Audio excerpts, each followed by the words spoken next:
Si hay una persona en el Gobierno que lleva al día las cuentas de los fondos europeos y no solo esas cuentas, es la vicepresidenta primera y ministra de Hacienda, María Jesús Montero. Infraestructuras, movilidad, tecnología, energías, bueno, muchos ámbitos, no los voy a repetir todos. Estamos hablando de reformas y de inversiones que tienen destinatarios reales,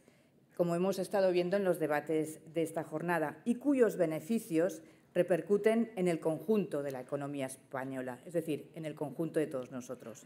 Invito a la vicepresidenta Montero, a quien agradezco su presencia, a subir al escenario y dedicarnos unas palabras. Gracias.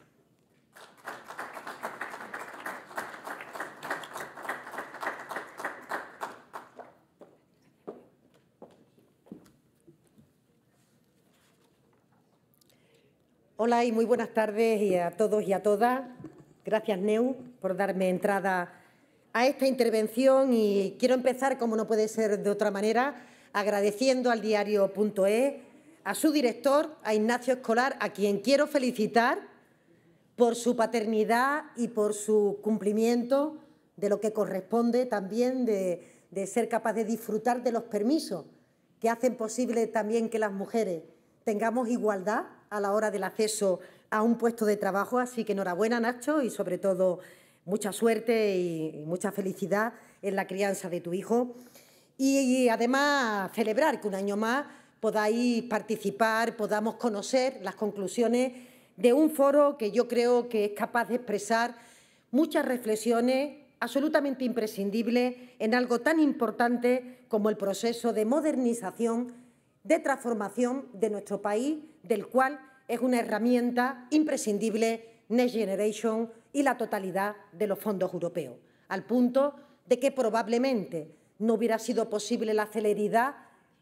con la que se han producido estos cambios si no es por esta inyección complementaria que se hizo desde Europa, como sabéis, muy demandada y, sobre todo, muy impulsada por Pedro Sánchez, el presidente del Gobierno.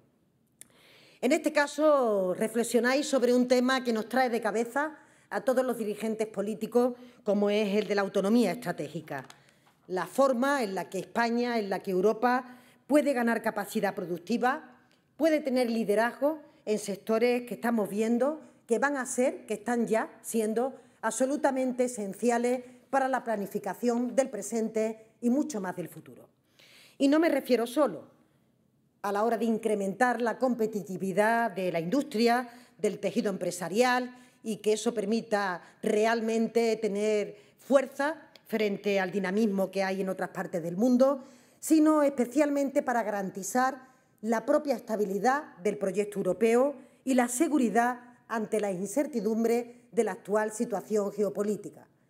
Por tanto, autonomía estratégica, de alguna manera en este momento, es el ingrediente imprescindible para el fortalecimiento de nuestro proyecto colectivo europeo. Cuando hablamos de autonomía estratégica, hablamos de nuestra posición en el mundo, pero también no una posición cualquiera, sino de cómo garantizamos la convivencia democrática, los valores que ha protagonizado Europa a lo largo de todos estos años, de la mitad de siglo, en donde efectivamente el estado del bienestar, la igualdad de oportunidades, el diálogo, el consenso han sido herramientas imprescindibles sobre las que se ha pivotado nuestro cimiento, nuestro edificio europeo. Y decía que es muy importante que todo este debate se pueda abordar en nuestro país, también en la Unión Europea, y hacerlo desde foros, desde entornos, desde un periodismo que es veraz, que está comprometido con la sociedad y, por tanto, que dispone, que intenta trasladar información verificada, información que permita a los ciudadanos tener su propio criterio. Probablemente podemos coincidir que es el mejor antídoto que en este momento podemos tener, la vacuna, para huir de ese ruido tóxico que hay en torno a la conversación pública, que habitualmente está más en las ramas que realmente en el tronco de los debates que tenemos que abordar. Ese ruido, que yo diría no es nada inocente, es interesado, lo que persigue justamente es saturar la capacidad de discriminar, de discernir lo que es importante de lo que es prescindible, accesorio, inundar esa zona de debate de manera que resulte prácticamente imposible atender o comprender alguna de las perspectivas que queremos plantear.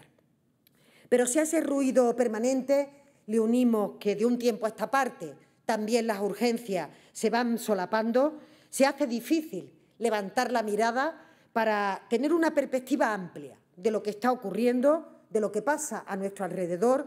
y es obligatorio hacerlo. Y por eso muy importante que podamos pararnos justamente a analizar, a ver qué hemos recorrido y, sobre todo, cómo vamos a ir pertrechados para lo que nos queda por recorrer. Porque lo que está ocurriendo es ni más ni menos que un cambio en el rasante geopolítico, como probablemente no habíamos asistido desde el final de la Segunda Guerra Mundial. Y ante este cambio de paradigma, que es evidente, que creo que no necesitamos más síntomas, si me permiten hablar en términos clínicos, para saber que está ahí y que, por tanto, Europa no puede ser espectadora, tiene que responder. Y no se trata únicamente de no perder posición, como estaba refiriendo, o de no dejar escapar las oportunidades de innovación que a lo largo del día de hoy, de esta jornada, seguro que habéis podido entrever. Lo que está en juego ahora va, por desgracia, mucho más allá. Se está apuntando al propio corazón de la Unión Europea como proyecto político, como proyecto de valores, como modelo de sociedad. Y créanme, no se trata de alarmar a nadie, de crear miedos infundados, todo lo contrario, tenemos que hacer un diagnóstico adecuado para poder estar preparados para los siguientes pasos que tengamos que recorrer. Porque a la pandemia, a la crisis de Ucrania, por tanto, también a la crisis de inflación, al auge de la ultraderecha en buena parte de Europa, tenemos que sumar un nuevo elemento, la llegada de Trump, del nuevo presidente norteamericano, a la Casa Blanca, que ha sacudido de verdad el tablero geopolítico. Porque Estados Unidos está saliendo de organismos y consensos internacionales como la Organización Mundial de la Salud, el Consejo de Derechos Humanos de la Organización de Naciones Unidas o el Acuerdo de Clima de París. Está poniendo en cuestión décadas de una política internacional consensuada, basada en el multilateralismo, por no hablar de cómo intenta inclinar la balanza de la guerra en Ucrania o en Palestina. Y a nivel económico se está desplegando una preocupante política arancelaria que puede desembocar en una guerra comercial donde todos, absolutamente todos, vamos a perder. Nuestro país justamente está menos expuesto que otros, sobre todo al tipo de producto que parece que apunta, pero aún así el perjuicio para algunos sectores puede llegar a ser trascendente en el caso de que no podamos reconducir esta situación por la vía diplomática. Por eso, ante una nueva realidad que no hemos escogido, que la hemos intentado evitar, nuestra opinión es que Europa debe responder como lo hizo durante la pandemia, con una respuesta ágil, coordinada, efectiva y solidaria. Una actuación que tiene que pivotar sobre los valores y los principios de las que hace gala: el respeto a derechos humanos, la defensa de la libertad, el blindaje del estado del bienestar, que es probablemente la gran conquista de la ciudadanía europea y, sobre todo, de las clases medias y trabajadoras. Decía Stiglitz hace poco en una entrevista que Europa tenía que quitarse el complejo de inferioridad con Estados Unidos. Y creo que está en lo cierto. Somos muchos más que un mercado que represente a más de 450 millones de ciudadanos. Somos el mejor proyecto político que encarna la protección de derechos, de libertades y de bienestar social. Por eso, preservar nuestra autonomía política y estratégica es la condición imprescindible para que todo esto pueda seguir existiendo. Y lo comento porque estos días se escucha mucho y hablamos, yo diría que todo el rato, sobre el compromiso del aumento del gasto en defensa y la hipotética competencia con el gasto social. El presidente Sánchez lo deja claro cada vez que tiene ocasión de intervenir. Ayer lo dijo en el Congreso, explicó que nuestra apuesta es aumentar la capacidad de seguridad y protección europea en un sentido amplio que abarca mucho más conceptos que el tradicional que abarcaba la defensa. Y que además ello no está en absoluto reñido con seguir ampliando, con mejorar nuestro Estado social, los servicios públicos o los derechos de ciudadanía. De ahí la importancia, por ejemplo, de la activación de la cláusula de escape, para que este tipo de gasto no compita en igualdad de condiciones con el gasto social. Por eso no se trata de si queremos o no usar determinadas palabras. Esto no es una cuestión semántica o un intento de imponer un determinado relato. Se trata realmente de adecuar el debate que estamos viviendo a la realidad de las amenazas que tenemos en el presente y que tendremos en el horizonte. Amenazas que ya no son las mismas que las que teníamos en el siglo XX. Ahora, por desgracia, son las amenazas híbridas las que ocupan buena parte de nuestros esfuerzos preventivos. Y me refiero a las campañas de ciberataque, de desinformación, que se orientan a desestabilizar los gobiernos, las democracias, de una manera mucho más sutil, incluso yo diría más eficaz que las agresiones directas. Y me refiero a proteger infraestructuras críticas frente a riesgos en auge que se provocan por la emergencia climática. Me refiero a la lucha contra el terrorismo o a la necesidad de reducir la dependencia que tiene Europa en relación con la biotecnología, la fabricación de microchips, el control del espacio, como decía la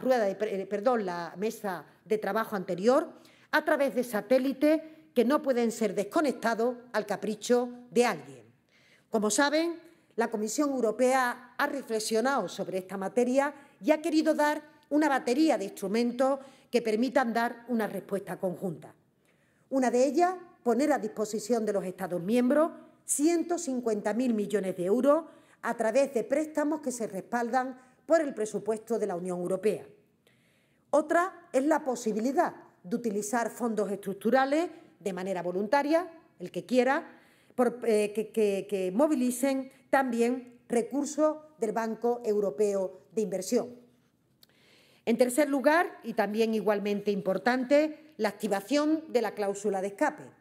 Esto es algo similar a lo que hicimos durante el tiempo de la pandemia, con la salvedad de que en esta ocasión la cláusula se ceñiría a las políticas, al gasto directamente implicado con la política de defensa. Ahí, si nos permiten, es donde están centrados ahora mismo buena parte de los esfuerzos europeos, porque nuestra intención es incorporar a ese paraguas todo aquello que permita reforzar seguridad, protección y autonomía estratégica tanto de España como de la Unión Europea. Y decía que esto no es un debate semántico, sino pegado a la realidad, siendo conscientes de que el mundo ha cambiado y que ahora las amenazas híbridas hay que prevenirlas, hay que combatirlas con tecnología dual, hecha en Europa, fabricada en empresas y con industrias que estén ubicadas en nuestro espacio. Y hay mucha gente que me pregunta a diario, bueno, vicepresidenta, ¿y cómo vais a hacer todo esto?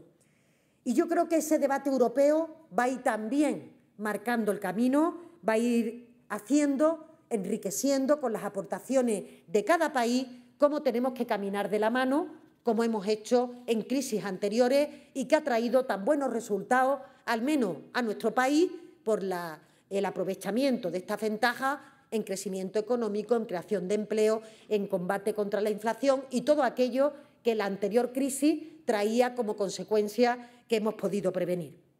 Por eso, el Gobierno tiene claro que Europa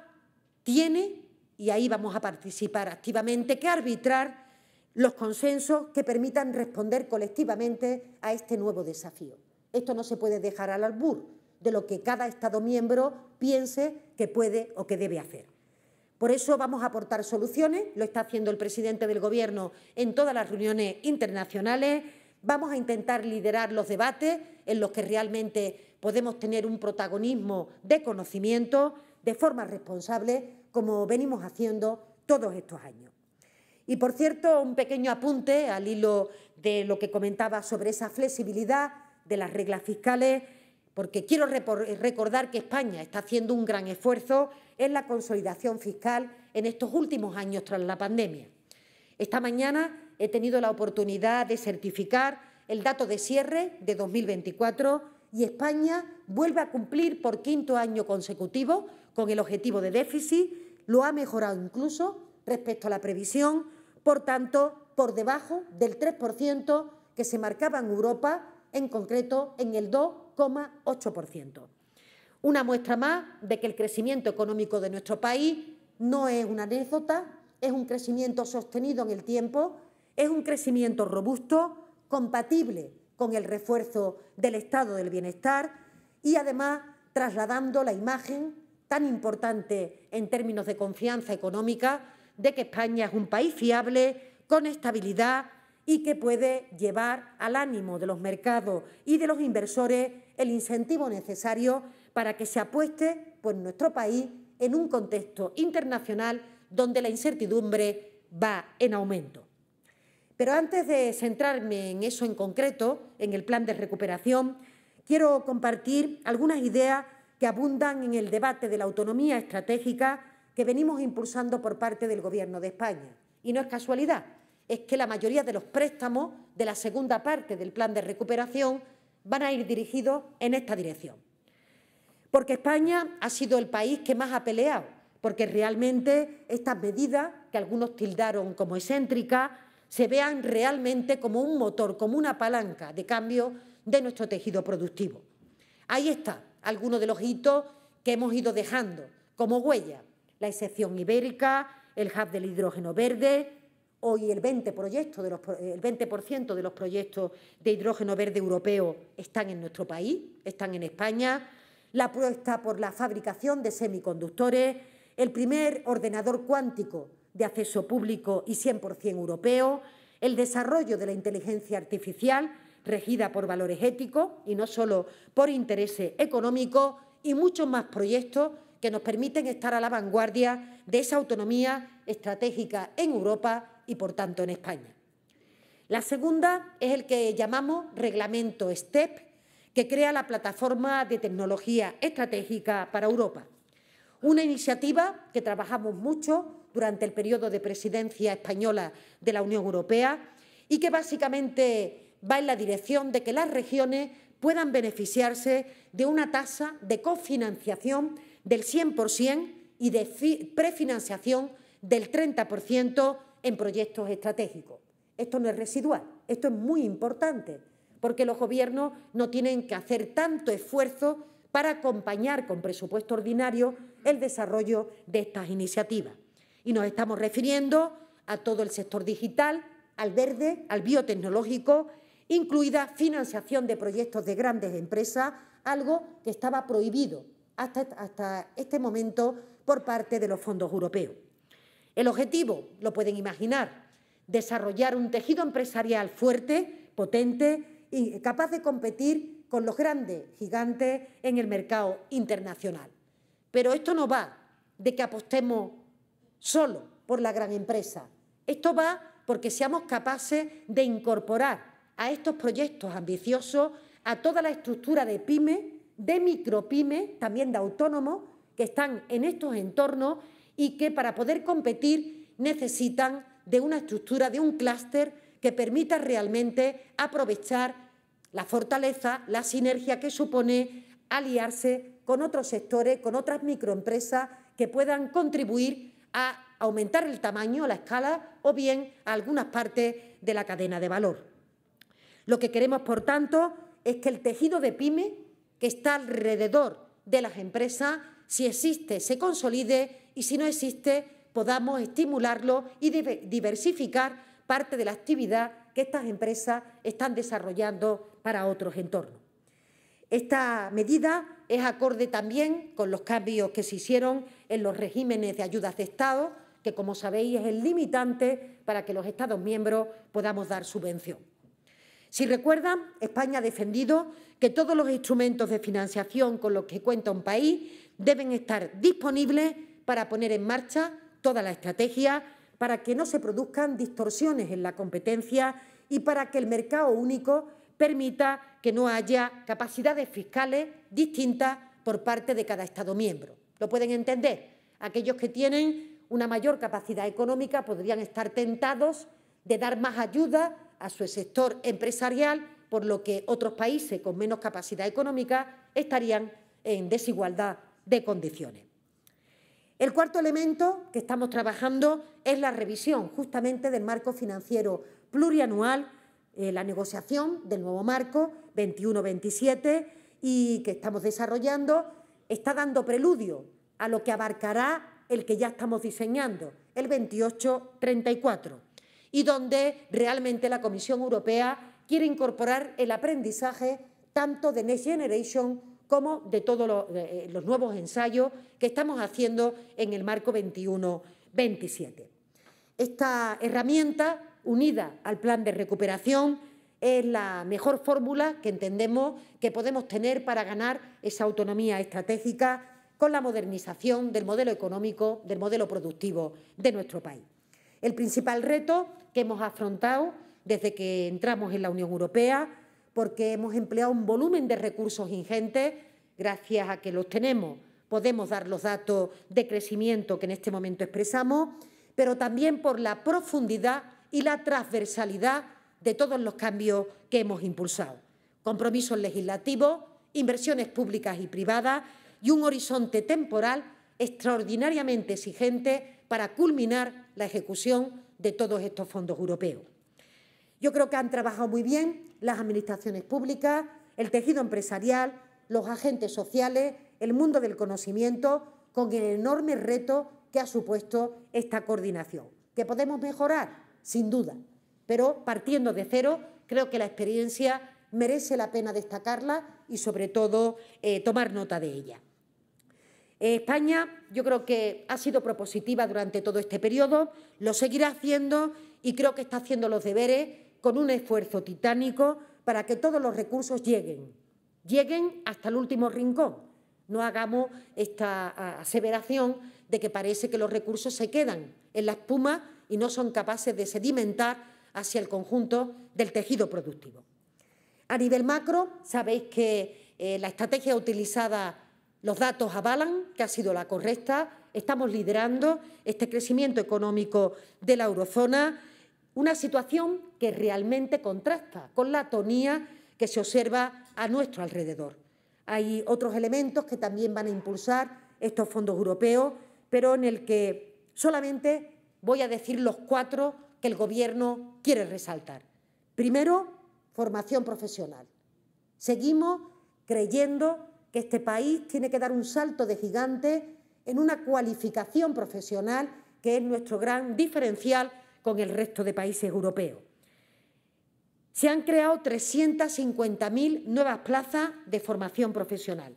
pero quiero decir que todavía hay chicos y chicas que se quedan a la puerta esperando una plaza pública, no teniendo recursos para poder acceder a una formación privada y, por tanto, mermando esto la igualdad de oportunidades en una formación que tiene garantizada la empleabilidad. En este momento, probablemente, los estudios de formación profesional son los que mejor garantizan que los jóvenes se inserten, se incorporen al mercado laboral. En segundo lugar, los PERTE,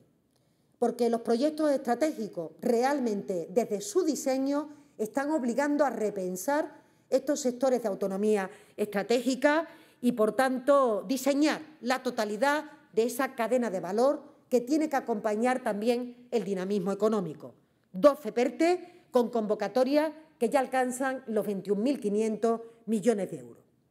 En tercer lugar, el presupuesto ordinario tiene que recuperar la inversión pública. Estamos hablando de un incremento importante, casi de 35.000 millones de euros, del 40% desde el año 2019, fundamental para todo lo que es el desarrollo, sobre todo, de infraestructura, pero también para la extensión de todas las redes de conexión, de toda la eficiencia energética, de la monitorización digital en todos los sectores de la economía. Y, en cuarto lugar, el impulso reformista del plan. Creo que el gran acierto de Next Generation ha sido no solo la inversión, poner dinero al servicio de los Estados miembros, sino obligar a un replanteamiento con compromiso de los Estados miembros para que diagnosticaran la debilidad de su tejido productivo y pusieran en marcha compromisos firmes para poder superar ese diferencial. Ley de universidades, ley de agua, ley de ciencia, reforma laboral, estrategia de descarbonización, nuevas figuras tributarias, ley Crea-Crece, ley de startups. Todas estas reformas tienen el paraguas de todos estos compromisos que a través de Next Generation conforman un proyecto de país que le da coherencia a cada una de las actuaciones. Y por último, no puedo dejar de mencionar un aspecto crucial y es la capacidad de adaptación que están mostrando estos instrumentos financieros tanto en Europa como en España. Dos ejemplos muy recientes. El nuevo componente del plan de recuperación vinculado a la DANA va a permitir recanalizar 1.500 millones que se dirigirán a la reconstrucción de toda la tarea que se tiene que desarrollar en la zona del siniestro. Y esto procede también de la flexibilidad que ha dado Europa para destinar una parte menor, pero una parte del plan de recuperación justamente a situación de catástrofe. Y el anuncio de esta misma semana de la Comisión para apoyar 7 proyectos estratégicos de explotación de materias primas que son críticas en nuestro país y reducir de esta manera nuestra dependencia de terceros países. Como ven, un trabajo arduo, intenso, lo va a seguir siendo, así se lo digo yo al equipo de colaboradores, porque estamos prácticamente ya en el último tramo antes de la fecha límite del plan de recuperación, que, lo repito siempre, salvo que la Comisión dijera otra fecha, hoy por hoy sigue siendo agosto de 2026. Y nuestro objetivo es absorber la totalidad de los fondos y por eso tenemos que avanzar en la certificación de todas las actuaciones con todos los agentes y con todas las administraciones implicadas. No tengan duda de que lo vamos a lograr porque contamos con la mayor experiencia y yo creo que también con el aprendizaje que hemos desarrollado a lo largo de los últimos años. Solo por tener un referente, hemos ejecutado la totalidad del periodo 2014-2020 del marco FEDER con más de 25.000 millones de euros certificados en un Estado descentralizado que tiene su complejidad a la hora de que cada administración cumpla con su obligación. Ahora estamos en conversación con las autoridades europeas para validar esta 5ª solicitud de pago que ya se efectuó, ampliada, recuerdan que la formulamos en el mes de diciembre, por valor de más de 25.000 millones de euros entre las subvenciones y los préstamos. Esperamos que podamos en los próximos días, en las próximas semanas, tener el retorno definitivo por parte de la Comisión y que con ello España siga estando a la cabeza de los países europeos en términos de ejecución de este mecanismo que ha sido tan importante para lograr la recuperación de nuestro país. De hecho, estamos convencidos de que el éxito de este plan, el éxito de su ejecución, al menos en España, también será un incentivo importante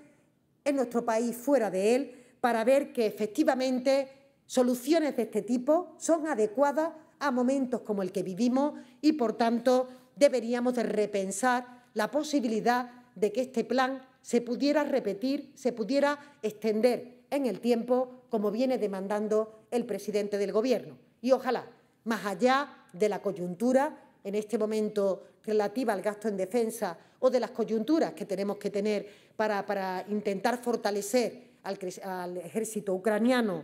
y proteger a la población de Gaza, ojalá tengamos la capacidad también de tener esa mutualización de los recursos que permitan que Europa realmente se pueda seguir situando a la vanguardia en crecimiento económico, ahora más que nunca, ante las amenazas que tenemos en nuestro entorno, pero en donde la única respuesta posible es que Europa tenga una prosperidad compartida por parte de todos los socios que queremos, que creemos y que sobre todo apostamos por este proyecto común. En esa tarea van a encontrar al Gobierno de España trabajando siempre contracorriente, contra viento y marea, pero también siendo muy conscientes de que su obligación, la obligación como patriota en este momento, es cuidar del bienestar de todos los ciudadanos, de todas las ciudadanas, defender los derechos de todas las personas en libertad, la defensa del estado del bienestar y, cómo no, de la seguridad, de la integridad territorial y física de todos los miembros de la Unión Europea, porque estamos convencidos de que este proyecto europeo tiene mayor vigencia que nunca y, por tanto, merece la pena, y así lo hará el Gobierno, seguir apostando por él con un esfuerzo añadido por parte de los Estados miembros. Así que buena suerte en esta jornada, escucharemos vuestras reflexiones y muchas gracias por dar siempre un espacio al debate.